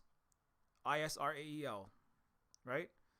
They were treated more to do what? Horrible abused labor. And they say virtually everyone is sexually abused, right? In ISRAEL, these imported laborers. And they also import them to Hawaii. And they abuse them in Hawaii as well, sexually. And then also they physically beat, throw the pineapple workers against the wall, grab and punch them in the face. And the Thai workers said they were treated like slaves and prisoners. This is in 2007. So this is still ongoing, by the way. This is ongoing. This is just one incident we know about. So when you buy pineapple juice, when you buy Disney products, when you visit Hawaii, when you take part of this pineapple and hula colonialism, right? This is what you are a part of. You know, this is the kind of thing that you are empowering, right? You are basically still empowering these kind of people, right? You are. It's not exactly this, but you are empowering this kind of oppression, right? Old school colonialism in Hawaii, and also abroad. And so yeah, so when you have a Hawaiian pizza, don't have a Hawaiian pizza. Don't call it a Hawaiian pizza. Right? You can have pineapple on your focaccia bread or whatever you want, right? But it's not Hawaiian pizza. It's a construction of colonizers. I mean, as people say, well, San Panopoulos, he wasn't a colonizer, he was a Greek. Greek people, Europeans in Canada are I'm sorry, you are a settler colonizer. Land back for indigenous people of so-called Canada. I'm sorry. Europe, you know, there were Irish people are colonized in Ireland. But Joe Biden is a colonizer. He is currently committing genocide. I don't know if you know this. Right? He is directly complicit. His entire career has been a racist backing of colonialism and racism in the U.S. and outside it. His whole career. He supported every single horrible, atrocious war that the U.S. and the collective West ever laid eyes on. But he's of Irish descent, right? And so like Biden, Sam Panopoulos, you know, came to Canada to make money on stolen indigenous land, participating with this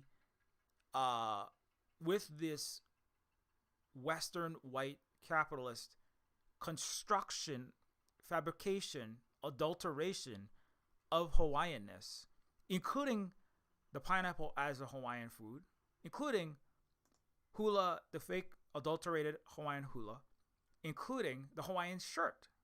The Hawaiian shirt is not a Hawaiian, it's not actually Hawaiian. It was constructed by an Asian settler to make money on stolen Hawaiian land as well. It's not even a Hawaiian pattern. The pattern of Hawaiian shirts is not Hawaiian patterns. Many of the original ones. I mean, some Hawaiians have tried to reclaim this, reclaim the Hawaiian shirt, but that's a whole other thing. That's like a whole other recent, very, very, very, very recent thing. And most Hawaiian shirts that you can possibly buy, they're not Hawaiian made. They don't benefit Hawaiians. They benefit a capitalist colonizer. Right? Like the movie Lilo and Stitch made Disney money to build a genocidal colonizer resort that's literally sucking our water out of the ground. While most Hawaiians can't even afford to live there, the ones that are there are like running out of water. Mark Zuckerberg owns a water reservoir while Disney is sucking 1 million gallons a day. You understand what's happening? I don't. It's, you know, sometimes it's hard for people to get their head around that because so much disinformation has just been blasted by the U.S. and the collective Western colonial world. So much disinformation about Hawaii. But Mark Zuckerberg owns an entire freshwater reservoir while we are being charged like $10 a gallon for water, and Disney Aulani is sucking water out for golf courses and giant needless artificial wave pools next to the beach. Like there's a beach right there, but Disney is taking the little potable non-US military poisoned, not Red Hill jet fuel poisoned, F-16 fuel poisoned water and sticking it in an artificial wave pool. Right? If I didn't know any better, what they're trying to do is eradicate the fresh water supply so all the Hawaiians who can't afford, you know, $50 per bottle of water are forced out. That's basically what's happening. That is what's happening. So when you buy these products, that's what you are complicit in.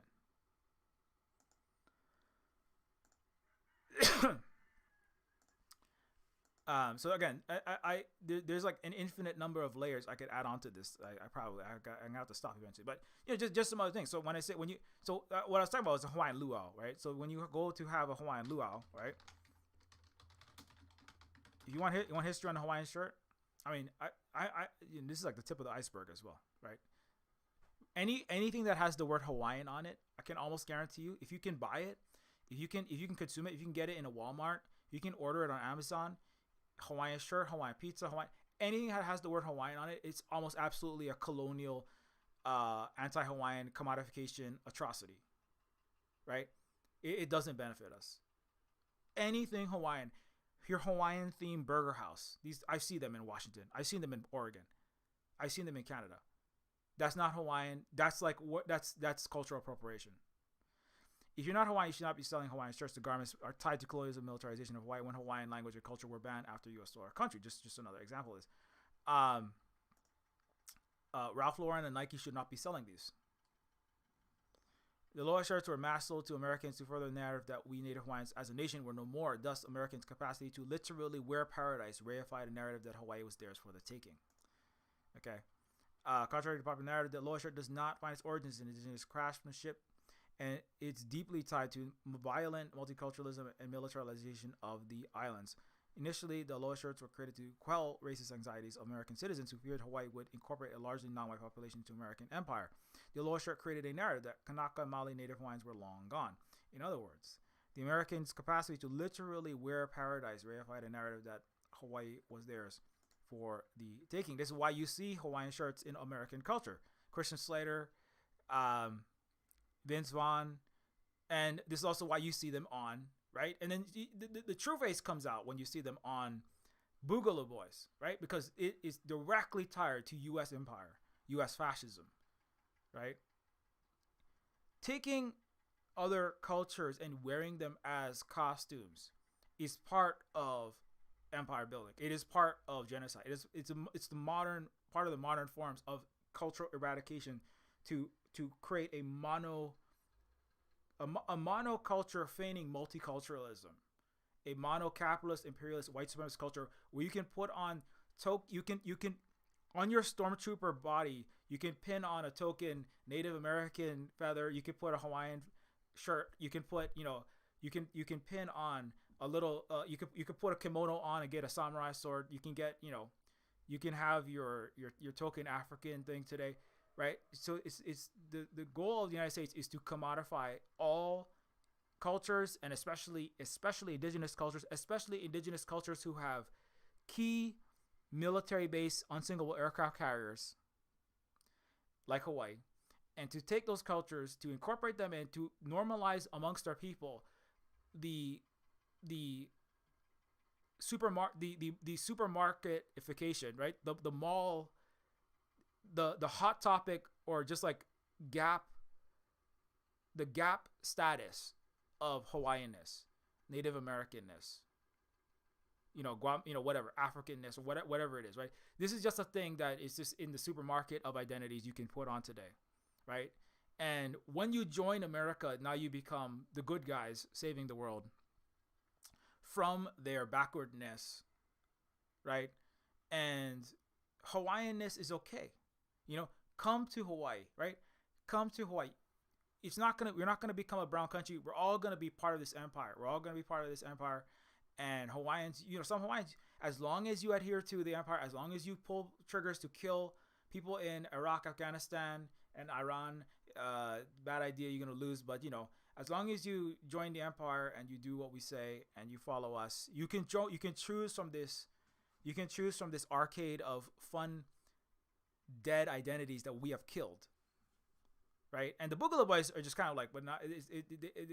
They're doing what this is not the far right. This is just the far America. This is the far Euro. It's not the far right. It's just this is the true American.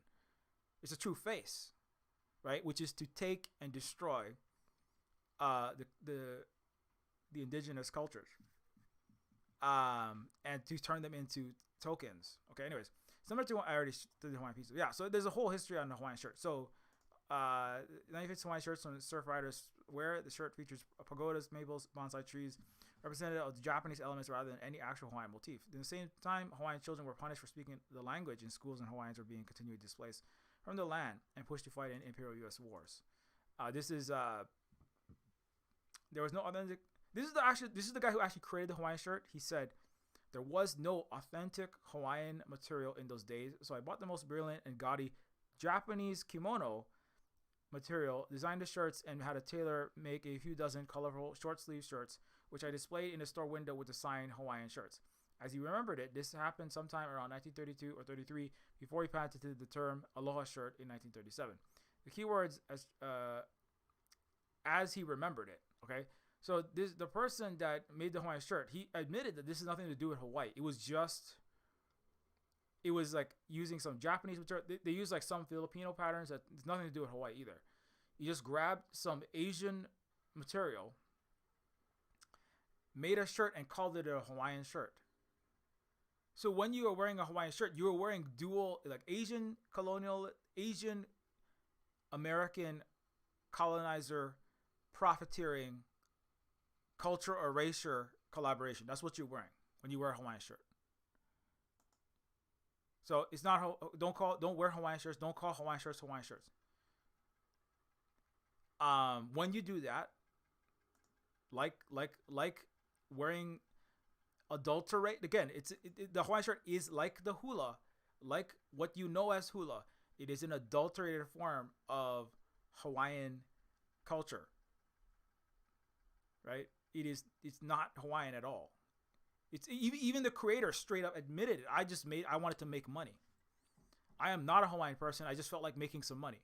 I'm an Asian person who grabbed some, because he's not even Japanese. A Chinese sellout grabbing some Japanese material and selling that off as Hawaiian to make some money. It had nothing to do with Hawaii. And when you wear the Hawaiian shirt, you say Hawaiianness is having pineapples on your shirt, right? Like if I look up Hawaiian shirt, I'm gonna find a pineapple shirt, right? That's probably the first thing I'm gonna find. Trying to open up a new tab. I'm like running out of tabs. See, Hawaiian, not airlines. I look up Hawaiian shirt, right? Guarantee I'm gonna have a pineapples. Yeah, okay. The first shirt we get is what? Amazon, giant billionaire run, planet destroying capitalist company. The first thing is King Kamehameha. King Kamehameha. What the hell is King Kamehameha? King Kamehameha's men pineapple dressing summer party shirt. So pineapple again, right? Pineapples are not Hawaiian. They're native Central South American food that was imported. The pineapple, the shirt itself has nothing to do with Hawaii. The original Hawaiian shirt is not a Hawaiian shirt. The person that's making it is Amazon making this shirt. This person probably has nothing to do with Hawaii. It's probably a white person or some Asian capitalist sellout somewhere. That is, appropriating the Hawaiian culture. I will say this: like there was somebody, a native person told Temu, why are you selling this Native American? It's like a Native American like cultural product. It was like a Native American cultural design. And like, why are you using this Native American design on your Temu shirt?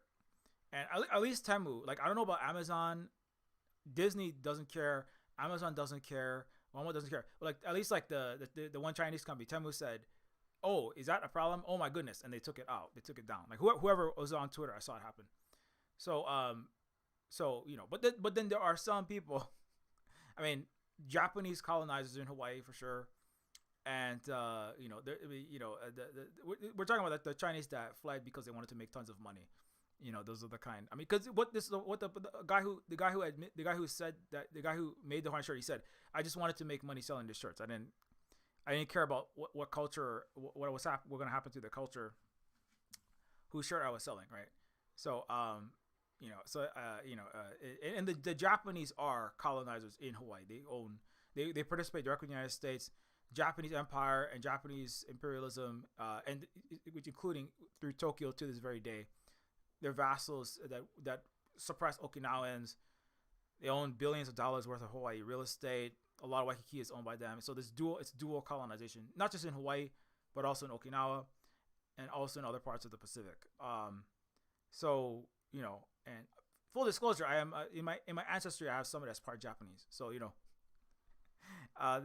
most of us have at least a colonizer somewhere if you go far enough back. But the reality is that so many things that people think are Hawaiian is not Hawaiian, right?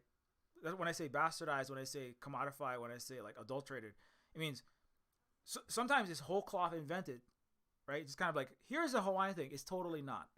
It's just like it's actually a Japanese kimono thing, right? The hula, yes, hula did have plant and flower. It was made of plants and flowers, like leaves and flowers. But this is not the hula design. This was a construction by. It is based on a constructed, even her pose. It is not a hula pose, but but the hula design of the hula girl was a construction by the United States, made for its benefit, made and U.S. and big corporations for those non-Hawaiian colonizers' interests, right? And Disney is continuing this in Lilo and Stitch, but if you wear these costumes, you are continuing that through wearing these costumes, fake Hawaiian costumes, or commodified, adulterated Hawaiian costumes. Also, don't wear the original hula costume either, unless you're actually a Hawaiian doing actual hula. Hawaiian pizza, Hawaiian shirt. I mean, there's so many. Authentic Hawaiian luau. Nobody knows what an authentic Hawaiian luau is. Okay, I don't have time to explain this, but no Westerner really knows what an authentic Hawaiian luau is. You cannot get a real Hawaiian luau when you visit Hawaii, right? In part because a luau is not a powwow, but a luau is a coming together and a sharing. And a luau is a cultural practice that is about the redistribution of all resources by ability to need, right? It's a celebration, yes, it's a time of discussion, but it's a living practice of collectivism, or one might say communism or socialism, or those who have the most have to give everything they have to feed everyone, and the most able amongst the not sick and the most able-bodied feed the sick, the young, and the old, the keiki and the kupuna, right? And that is part of the luau. The luau, like hula, it's a cultural practice that you cannot even begin to understand or access from your completely warped Western American, European colonizer, like brainwashed, mirror world funhouse mirror view, right? You don't even understand when you wear a Lilo Stitch costume, when you go to a luau in Waikiki or in some hotel, you don't even understand the beginning of what a luau is at all, right? This is why it's kind of like, and it's hard to, it's like, for many Native people, it's like exhausting to have to keep explaining this kind of stuff. We have to keep doing it. I mean, also I took the energy to do it today because I'm like, I might get a bunch of people listening today, right? Because it's like if some big American celebrity is in hot water, and so that like stuff blows up. That's like with the casting of Moana. It's like, people are looking at it because Dwayne Johnson and some other celebrity worship figure shows up, and then suddenly millions of Americans are Westerners are able to somehow get slightly educated. And so I'm like, I'll take some time. But usually it's just exhausting to just keep having to re-go over this. But I hope that this video will at least do a little bit. Some people might realize a little bit about, wow, this is actually a problem. Why it's actually a problem. It's not just like, and that, again, the appropriation, cultural appropriation is not the same as like two cultures inspiring each other, right? And the real difference is the relationship between the two places, the two peoples, the two. Is it a colonial, which is to say, exploitative, massive injustice-based, win-lose, destructive relationship, right? Which is not the same as, I don't know. Again, American wearing some German clothes one day, or a French person wearing a cowboy hat. Like that is not the same, because these are two colonizers that are not directly plundering the other. That is not part of a history. They are collaborators in colonization. They still are. And that's different from a white person, or even a not white person. That's the thing, because Halle Berry is not a white person, but as a non-Hawaiian, as an American person, and certainly as a celebrity working with Disney, wearing these costumes, whether that's a Pocahontas costume, a Hula girl costume, Lilo and Stitch character costume, Moana costume, right? In the same way that you don't wear a Pocahontas costume, don't wear a Moana costume, don't wear a Hula girl costume. In the same way that you don't put blackface on, right? You don't put like racist blackface and then an afro on. Don't put on the fake Hula girl costume. In the same way that you don't put like that racist Asian yellow face with the giant teeth that they used to do like in the 80s with Mickey Rooney, like making, like, don't, in the same way that, I mean, most people that are not horrible racist people or excitedly racist people, excitedly supporting a colonialist system, do not engage in that stuff. And I think that's good. I'm going to keep going forever. I better stop.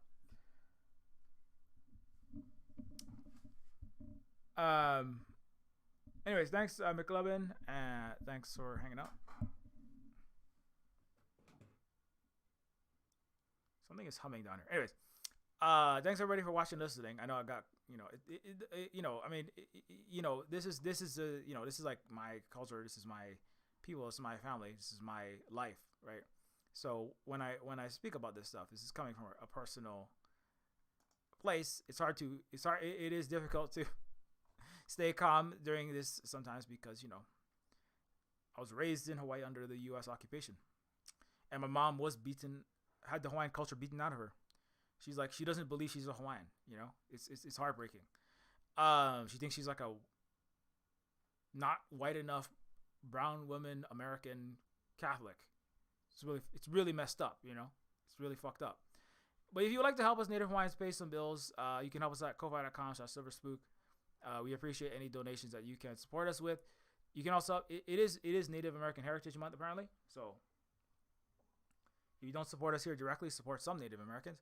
You can also support us at patreon.com/Neofeud to give us ongoing support for our Silver Spook games, of course, education, these streams, and of course, more indigenous education and activism that we do here. Well, I just put a new updates, Halloween updates. And here's a bunch of here's a Silver Spook cooperative. So we are, like the leaves that's on that skirt. It is actually tea leaves on this on the Hula's on the skirt on that costume. But these are the actual tea leaves. Don't put those on. But these are the actual tea leaves that we have here growing. And this is the Silver Spook. We're trying to get more sweet potatoes growing in all of this area.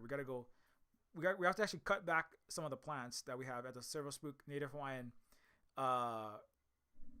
pluricrop food and medicine garden that we have growing there. This is our walking our dog up the driveway. I'm also working with Dr. Chris Patterson, a game studies professor from the University of British Columbia, on a book. I'm going to be working on a cover for a book coming out called Of Floating Isles soon. I'm obviously working on Neofeud 2, which is a anti-capitalist, anti-colonialist, anti-imperialist cyberpunk science fictional adventure game. I'm going through the game again. I'm trying to finalize the script. I will soon be doing a casting call for voice actors. But here's some of the latest on that. And of course, happy Halloween. We did do costumes. Halle and I, we did like a devil and creepy silver spook costume. But the devils are not being the demons right now in the real world are not being colonized by the United States or some colonial entity and being destroyed. But so that's why that's okay. As I said, we had a good time though, and if you would like to help us out to keep doing this work and also sharing our education, consider becoming a patron. We're losing some patrons, so we'd like to get it back up to You know, ideally we want to get to if I get to $1,000, I would not be stressing out about money all the time. But any amount that you can spare, it really, really helps us out because we are always short on cash. Like we're always very, we're like at the poverty line at all times or lower sometimes. So we would like to get that higher as to whatever level we can get it. So consider supporting us to keep on doing this education.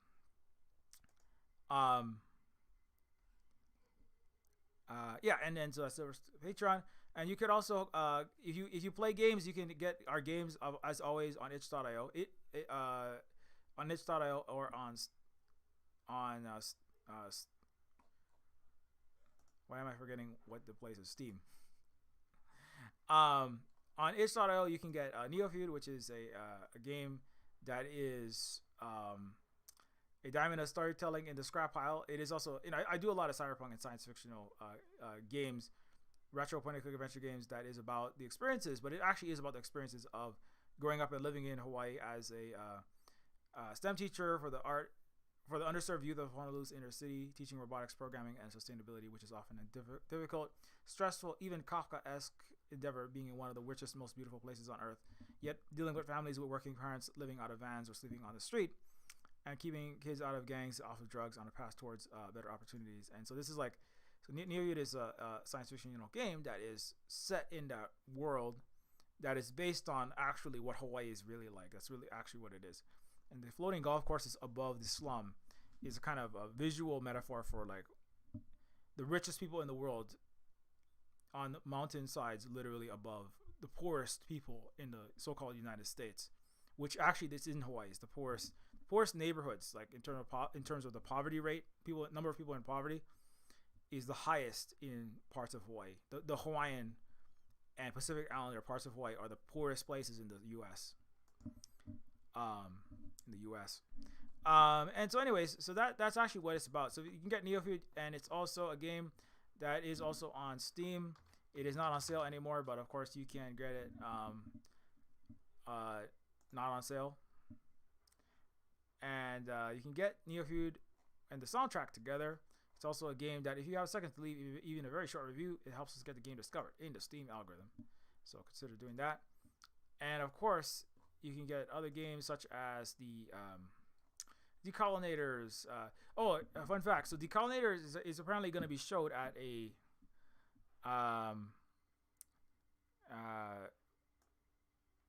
Decolonators is going to be displayed at a festival, at an anti-imperialist festival in New York in this month, November 21st, at a place called Boshi's Place. I guess it's actually a place. Yeah, Games Against. Let me see if I can get this. Yeah, so check this out. So Decolonators is gonna be, because Decolonators is a game where you fight the empires, colonizers. You militarily fight them that are coming to destroy and invade your country. And you play a Vietnamese communist in the Vietnam War against the United States. And so the Games Against Empire is a event coming up this month, and so Decolonators is going to be featured in that, so that's cool. Or it was requested, so as far as I know, it will be featured there.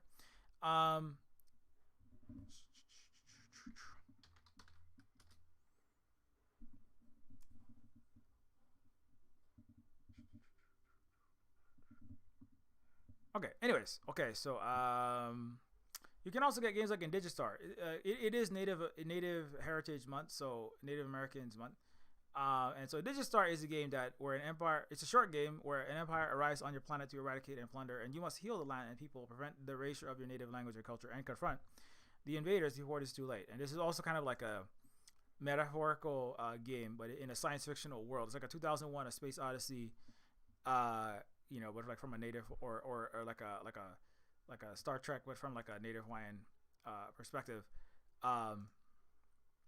And it is also a game in Digistar that is set between Neofeud 1 and Neofeud 2 as well.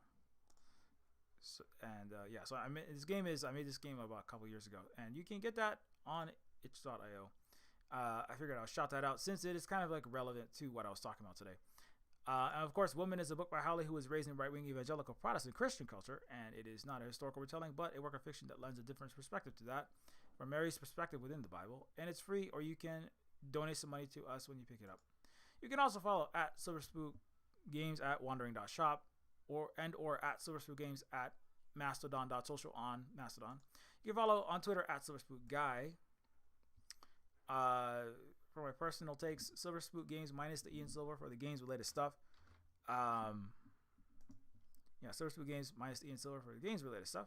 And of course, you can also follow some random Hawaiians. You can learn more about specifically Hawaiian culture. You can follow Kea. Ocean Lani, or Lani for Pacifica, is like a native Chamorro person from the Northern Marianas, I think. And Pacifica podcaster. I might be talking to Ocean Lani again sometime in the future. I might be doing another. It's gonna be Thanksgiving month, which is where Indigenous people just kind of get more frustrated and try to not get too frustrated.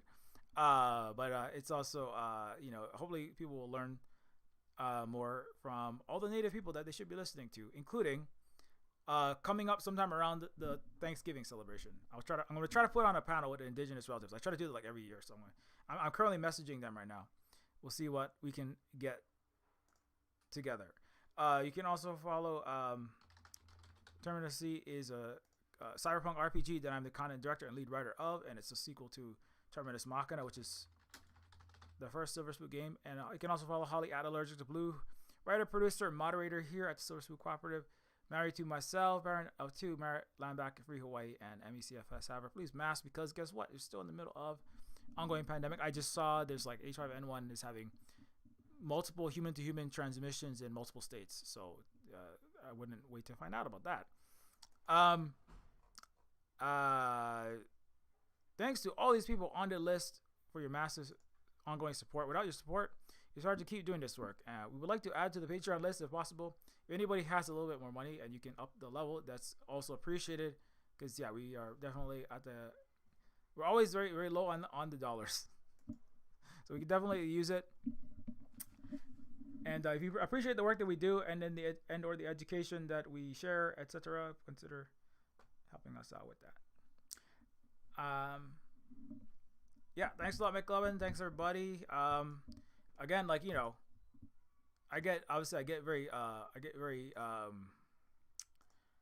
get appropriately upset about what is happening.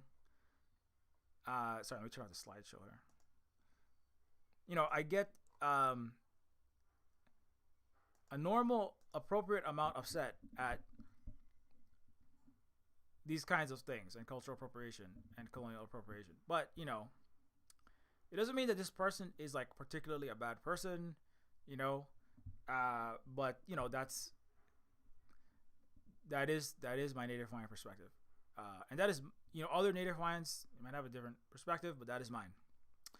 And thanks a lot for watching and listening, and aloha, mahalo for listening, and keep your marriages, keep your. Oh, before I go, let me show off this is my costume right here. Okay, this is actual Hawaiian mahu gender, Hawaiian, and Hawaiian women gender is closer to this. Okay, I woke up looking like this, ate some settler colonizers, and I felt better. You see, this is my I just ate a bunch of colonizers that stayed in Waikiki. If you stay in Disney Aulani, I will cook and eat you just like this. You see that? And then after I eat you, then I look a little bit more like that. I'm just kidding. That was my costume. But watch out though. Anyways, have a good rest of your day, and don't appropriate no culture unless you want to get eaten. Captain Cooked. Okay, see you later.